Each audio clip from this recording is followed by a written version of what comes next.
The two main stories trending on social media in recent weeks featured comedian Major Hype and footballer Kyle Butler. Abuse is allegedly at the heart of both sagas. The question is, why do persons feel the need to share that kind of personal issue on social media? We're posing that question this morning to psychologist and clinical sexologist and a friend, Dr. Karen Carpenter. Good morning, Doc. How are you? Morning. I'm much better for seeing you both. It's been a long. You could have just said me better for seeing me No, still. never. That's not gonna happen. Yeah. Thanks, Good, Doc. great Good to to see have you here this morning. Same here. Have you been following what's been going on with these two stories? Well, I've got caught up with it, and it's not unlike many other stories that have happened that we've seen in the press. Perhaps because these are current, they're topical, we're paying more attention to them, and they're people that we connect with because of the local connection. Yes. Sad, eh?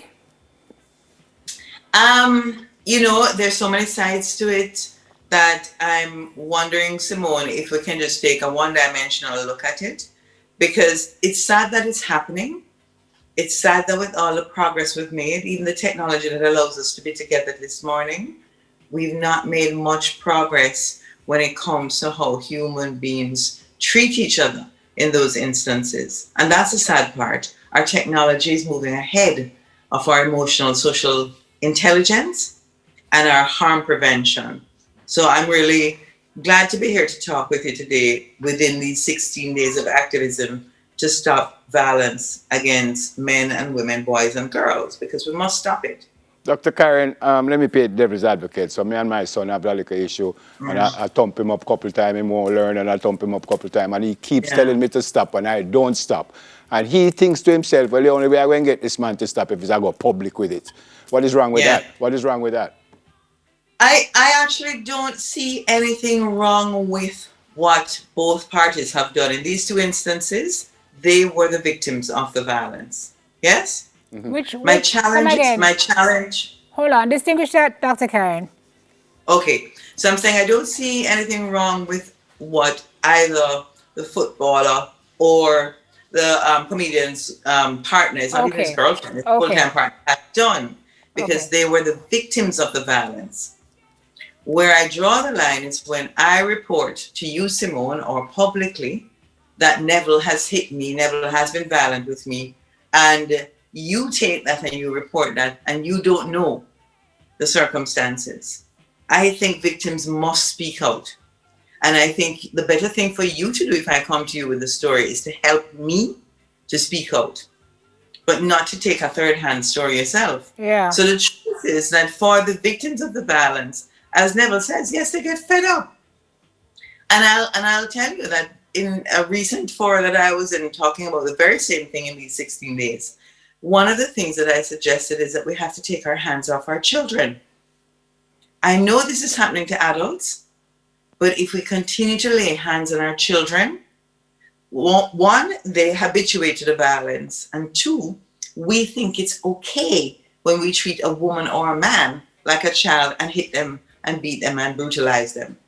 If we stop putting our hands on our children, we'll see the behavior as not within the norm of human interaction. Yeah. It is not normal to say to someone, I love you, and then brutalize them. And in habituating them to that violence, they themselves become abusers. They become primed. That's what we call priming.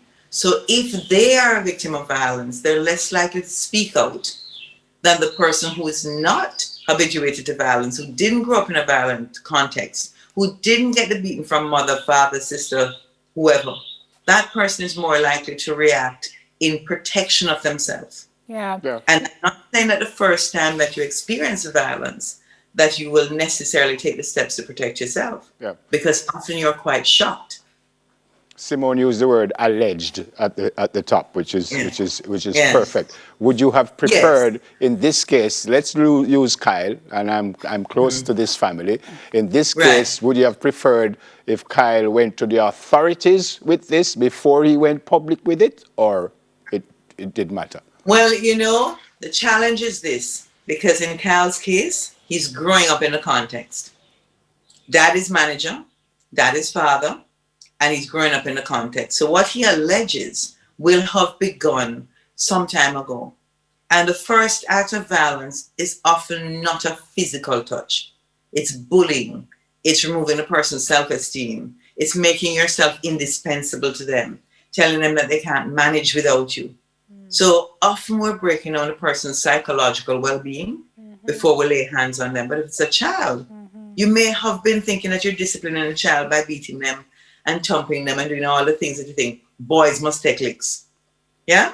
So he will have had a different context from the comedian, I forget his name, Hype's girlfriend, who may never have experienced violence in a relationship, and only in this relationship does she allege that she's experienced it. But Doc, I want to ask you, you say victims should speak out, and I'm with you on that. Speaking out in this medium or using these platforms, though, can it not have the adverse effect of getting help and support? Because even some of the comments I've seen go after the victim. It's incredible to me. That. Yes, I do understand that. And I'm not suggesting that victims should take to social media. What I'm saying is that when alleged victims do take to social media, I completely understand the need for justice. What they are looking for is justice. And what they see is that facade, that, fronting that a person is doing in the public's eye. They see the admiration that the public gets. They see how everybody big them up. And they know that in private, they are a victim of abuse. And it takes a long time for this person to stand up for themselves and to say, I'm not going to do this anymore.